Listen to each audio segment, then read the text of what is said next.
Just start by telling us what the coaches' meeting was like yesterday. Oh, just discussing kind of the early rounds really, and kind of having the dialogue with the referees, and getting to meet Phil Bentham for the first time, obviously coming back into his new role as well. So I think it was a good meeting. I think hopefully we get a little bit of clarity out of it, and I know there was nothing set in stone there. They're going to go away, have a look at a couple of things, discuss it, and then they're going to come back to us. So generally the overall consensus was that things are kind of going in the right way. There's just been a few teething problems like you've seen with the Brown one for Hull and Warrington, but obviously that was cleared up, I think, by the match review panel in using a little bit of common sense in that one as well. So yeah, it was probably a fruitful conversation we all had. So constructive. Yeah. Would you describe it as constructive? Yeah. So as it stands, no real concessions, really? No, what we did, we had a little bit of chat about things. What everyone felt was it wasn't right to just jump in and start kind of throwing everything out of the window kind of thing. The big one we know is we've got to get rid of kind of the head eyes and the head contacts, and everyone's well aware of that. Obviously, we've just seen that there's been a couple of teething problems in the first few weeks, which generally you have anyway, but hopefully they rectify themselves by now by having these conversations and being open. And I think that's probably the good thing, that the RFL have been pretty open at the start of this year. To have the meeting straight away after 2 weeks and find everyone's feelings of where everyone is, I think that's really kind of a positive sign, really. Was there anything that you particularly wanted to get across? Oh, no, it's just the big one you're always asking for as a coach is level of consistency. In certain parts of the game, I think we've been pretty good. I think the two referees that we've had, there's been some inconsistency in there, but they've refereed both our games pretty well, to be fair. We think Jack and Aaron have done a good job in our game, and our discipline's been pretty good as a team, so we've not had too much to really complain about. You just looked at Ollie when you said discipline. Ollie, have you got any idea what happened with the players' meeting yesterday? No, I think Yatesy went into that. I've got no idea what happened.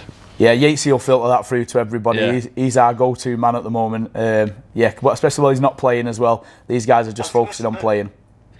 I was going to say, he's the right one to speak to the RFL, given the fact he's riding a 3-match ban. Have you got any idea what the temperature like was that with that meeting? I think it went on quite a while, didn't it? Yeah, I think Yates said it was about 3 hours long. I think the players were kind of discussing what they felt they needed. I think it was a general discussion.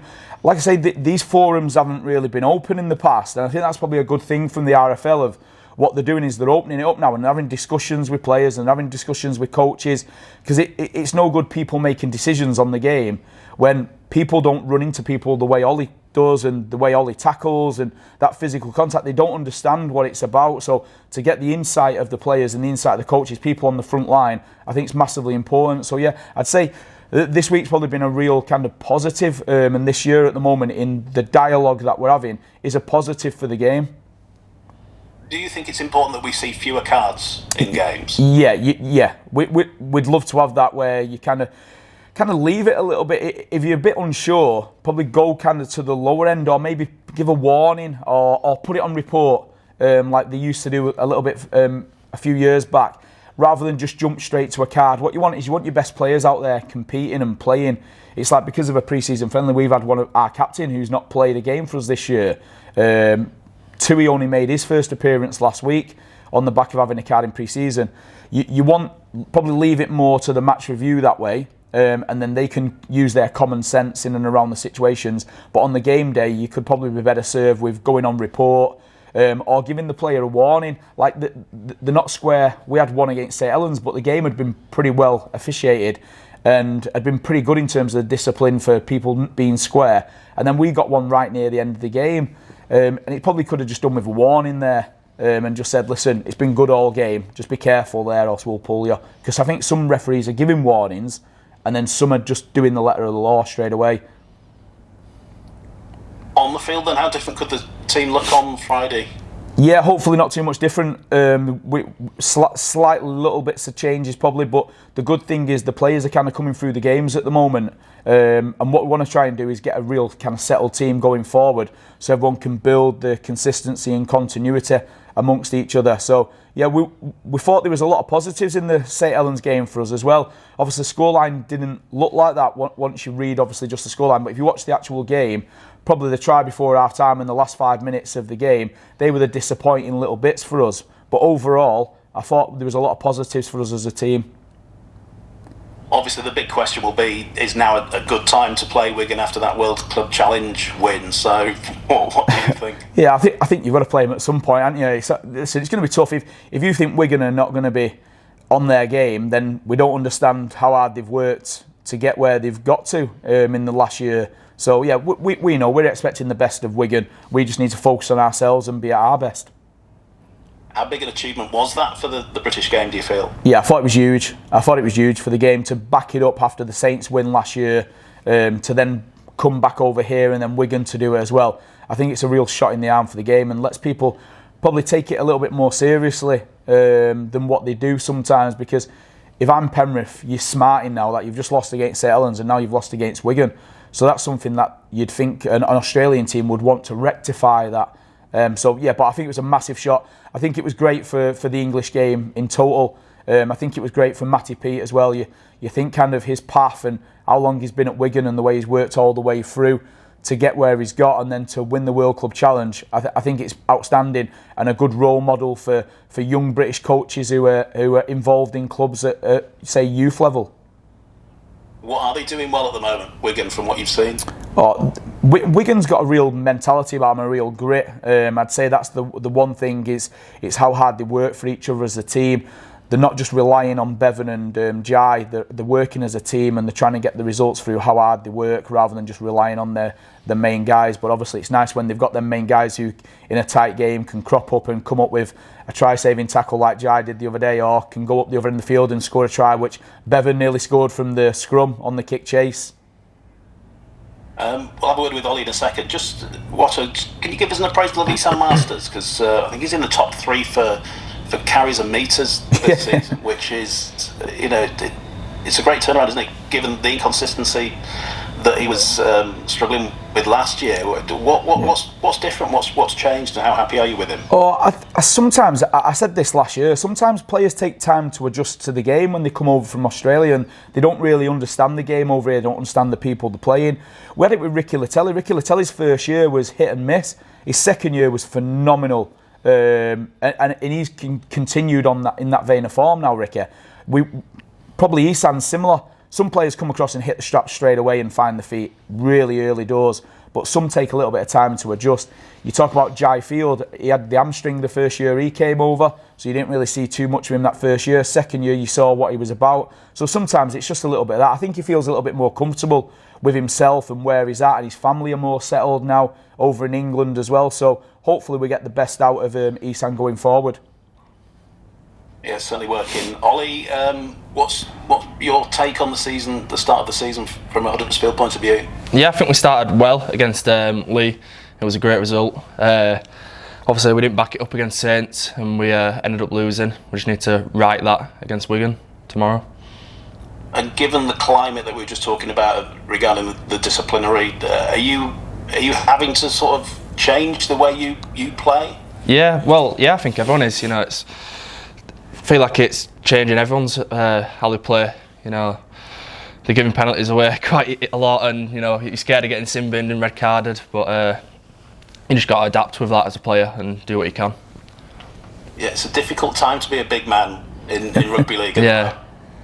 What do you do? What can you do that's different? And are you going into challenges, sort of second guessing things and doing anything markedly different? I think you just got to be smart and make sure that you're not doing anything that you previously probably get away with, but obviously you're not getting away with it this year. You just got to be real smart and clean and make sure you're doing everything you can. And how happy are you with your own contributions so far in the first 2 games? Yeah, I feel like I've been alright, been fairly solid, just keep trying to do what I can for the team. That's what I always try and do anyway, bring what I can for the team and get the performances we need. But what do you think you'll get from Wigan off the back of a World Club Challenge win? What you always get from Wigan. They're going to be good. They're going to start fast and they'll be a good team. They're not going to drop off because they've won a World Club Challenge. Yeah. And they're a big set as well, aren't they? Do you always relish going over to Wigan? Yeah, they've got a big middle. Yeah, in a way, because I can test myself against it. Gives me a challenge. I can step up and try and you know, play how I play against a big pack. So yeah. And you're well established in that Huddersfield side at the moment, aren't you? I think, you know, if you play consistently this year, you'll probably get towards 100 appearances for Huddersfield. Where do you sort of assess you are within that side at the moment? Do you feel like a sort of an established player now? Yeah, in a way, but I'm still young and I still know that I've got a lot to improve on and a lot to learn from. And, you know, playing next to Chris Hill and Leroy Cudjoe, I can always pick up little tips from him. And, you know, you're never going to be a perfect player, so just keep trying to better myself. And what have you taken from Chris Hill? I mean, when he came in, Watto knew what he was all about. He knew that he'd rub off on other players. What have you taken from him in particular? Just effort and hard work, really. You know, obviously he's got leg speed and stuff, and he carries hard and he tackles hard, but it's his effort really that stood out to me. You know, he works hard every game he gets. There's no like really off days from him. He trains hard, and that's what I try and do now.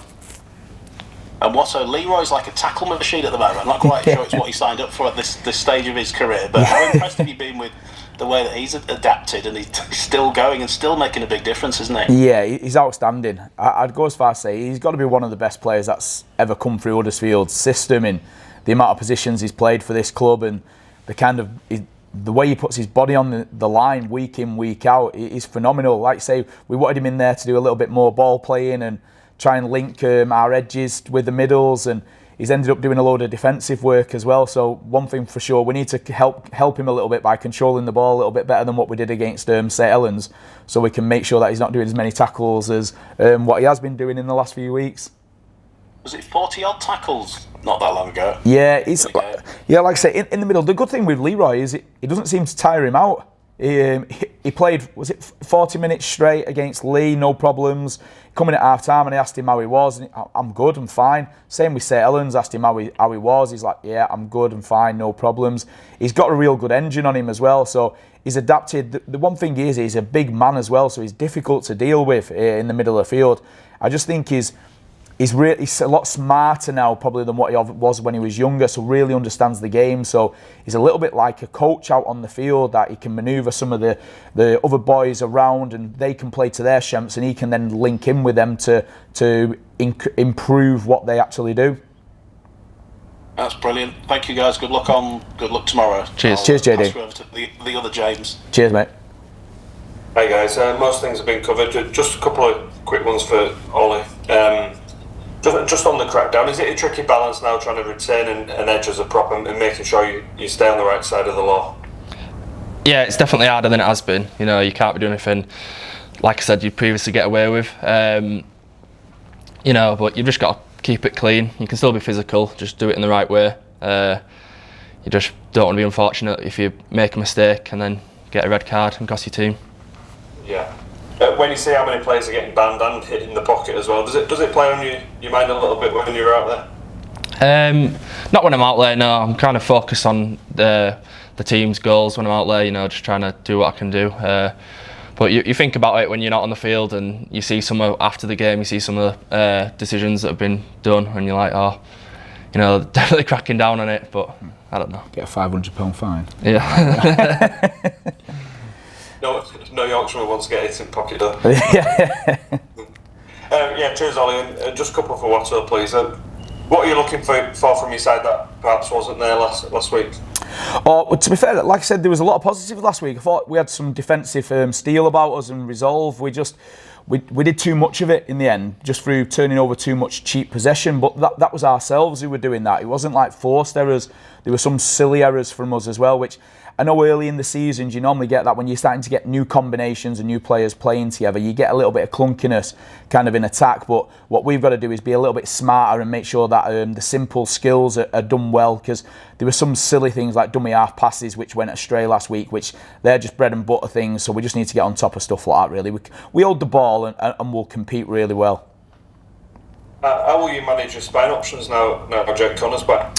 Yeah, it's a good one. It's a good option to have. It's got to be kind of on performance really, but once the team start finding the feet, it's obviously staying with that and then building on that to go and improve and get better the later we go through the season. So probably early doors, it's finding out what the best spine is for the team and working with it and where the balance is. So we'll see. We'll know after these next few games of where that is. Have you decided the makeup of your spine for tomorrow? Yep. We'll find out tomorrow. Yeah. So, thank you. All the best, guys. Cheers, man. Cheers, James. See you.